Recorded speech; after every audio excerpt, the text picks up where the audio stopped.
Assalamualaikum Ibu Sari, selamat pagi. Waalaikumsalam, pagi Kak. Gimana perjalanannya hari ini? Lancar Kak. Oke, silahkan duduk dulu. Perkenalkan Ibu, saya Dian Hayani Putri, ahli gizi di puskesmas ini. Ini adik Bimo ya Ibu? Iya, ini Bimo. Usianya 14 bulan. Tadi habis ditimbang di posyandu. Terus kata Kak Dede disuruh ke sini karena berat badannya kurang. Oh gitu ya Ibu. Terima kasih ya Ibu sudah langsung ke sini. Itu langkah yang sangat baik untuk Bimo. Sebelum kita mulai, Ibu boleh cerita dulu nggak selama ini Bimo ini tumbuhnya bagaimana menurut Ibu? Apa ada kekhawatiran yang Ibu rasakan? Sebenarnya saya sering khawatir ya Kak, karena Bimo ini susah makan. Dia kalau disuapi seringnya nutup mulutnya atau malah jadi nangis. Kemudian badannya juga kelihatan kecil daripada anak-anak seumurannya di posyandu. Tapi kata ibu saya, anak laki-laki memang biasanya kurus dulu. Saya sangat menghargai Ibu karena sudah menceritakan ini dengan jujur. Kekhawatiran Ibu itu penting loh. Hari ini kita akan lihat bersama ya gimana kondisi Bimo dari data yang ada. Bu Sari, ini ada grafik pertumbuhan WHO untuk bayi laki-laki. Untuk bayi laki-laki usia 0 sampai 24 bulan, Bimo ini kan beratnya 7,8 kilo ya di usia 14 bulan. Ibu lihat ya di sini tuh garis hijau, ini tuh rentang normal. Kalau berat Bimo itu ada di bawah garis ini, tepatnya di zona gizi kurang. Ini yang kadang maksudkan Ibu. Oh, berarti berat Bimo memang di bawah normal ya Kak? Saya kira karena dia aktif jadi badannya kecil.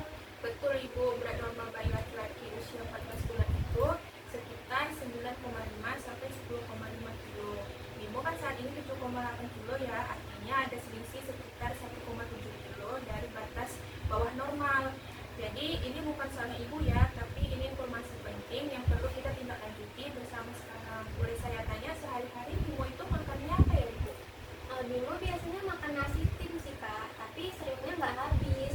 Paling cuma 3 sampai 4 sendok aja. Terus untuk susu formula 2 kali sehari. Kadang saya kasih biskuit kalau dia minta makan. Makanan keluarga juga saya kasih sih sedikit-sedikit. Oh, terima kasih ya Ibu, ini membantu sekali. Jadi Bimo makan nasi tim tapi porsinya sedikit dan masih mengandalkan susu formula. Boleh saya tanya nasi timnya itu biasanya dicampur apa saja ya Ibu?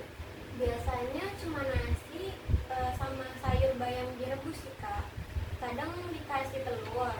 Saya nggak tahu harus ditambah apa lagi soalnya. Baik Ibu, ini sudah bagus ya ada sayur dan telur. Nah, saya ingin sampaikan beberapa hal penting tentang apa yang Bimo butuhkan dan risiko kalau kondisi ini dibiarkan. Bu Sari, saya ingin menjelaskan beberapa hal yang perlu Ibu tahu. Pertama, gizi tulang pada bayi usia 14 bulan kalau tidak diperbaiki segera itu bisa menyebabkan stunting, yaitu tinggi badan yang tidak optimal. Lebih dari itu, gizi kurang juga mempengaruhi perkembangan otak Bimo. Otak paling besar tumbuh di usia 0 sampai 2 tahun. Kalau asupannya kurang di periode ini, dampaknya bisa permanen. Permanen? Maksudnya nggak bisa dipulihkan gitu Kak? Sebagian tuh bisa sih Bu dipulihkan, tapi memang ada jendela emas yang terbatas, yaitu 1000 hari pertama kehidupan. Bimo sekarang masih dalam jendela itu, jadi kalau kita perbaiki sekarang, peluangnya masih sangat besar. Nah, Bu Sari, sekarang saya ingin tunjukkan di flat.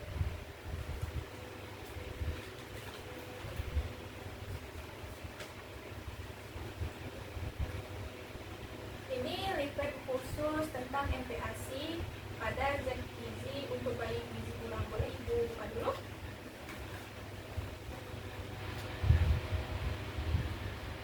Oh, ini ada gambar piringnya ya Kak? Ada protein, karbohidrat, sama lemak.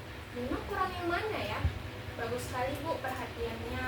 Di halaman itu ada panduan sumber protein hewani seperti telur, ikan, ayam, dan hati ayam.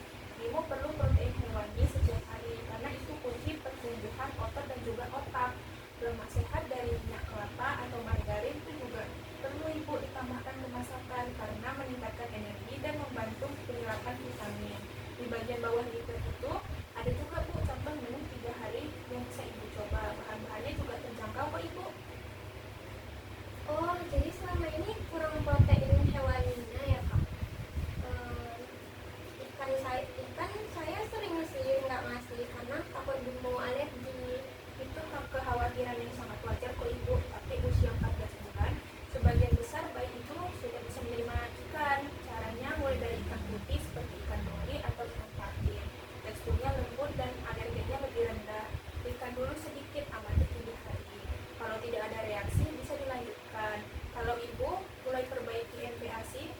Mulai sekarang, seperti yang ada di leaflet ini, dalam 1-2 bulan berat badannya itu bisa naik 0,5 sampai 1 kg. Itu sudah sangat berarti kok bagi perkembangan Bimo. Ibu, setelah melihat leaflet tadi, kalau bisa Ibu bayangkan menerapkan menu ini di rumah, kira-kira ada hambatan apa ya Ibu? Yang paling berat itu karena Bimo susah makan sih Kak. Ya disuapi dia langsung tutup mulut. Saya juga sudah capek. Terus kadang saya juga nggak ada waktu untuk masak yang bermacam-macam karena saya juga bantu suami jualan di pasar. Itu hambatan yang sangat nyata Ibu, dan Ibu juga sudah berusaha keras selama ini. Untuk Bimo yang susah makan, ada beberapa strategi yang bisa Ibu coba. Pertama, ubah tekstur dulu dari nasi tim yang agak encer, tingkatkan ke nasi tim yang lebih padat atau nasi lembek. Bimo di usia 14 bulan ini sudah bisa menerima tekstur lebih kasar.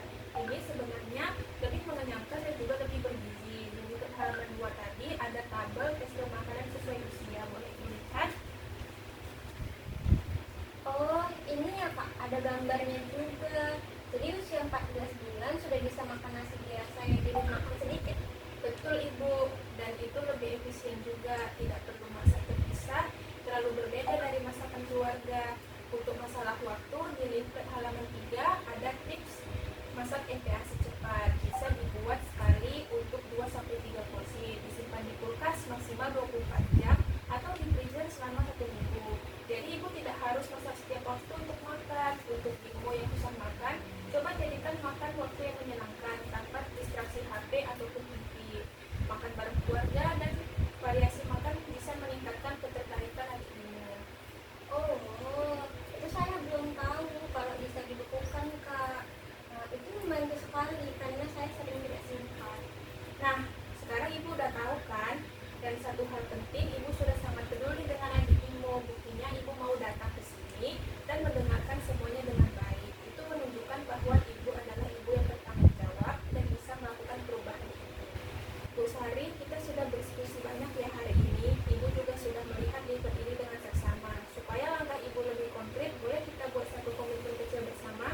Minggu ini dari semua yang kita bahas dan yang sudah Ibu lihat di leaflet ini, satu hal yang Ibu rasa bisa langsung Ibu coba untuk adik Ibu itu apa ya?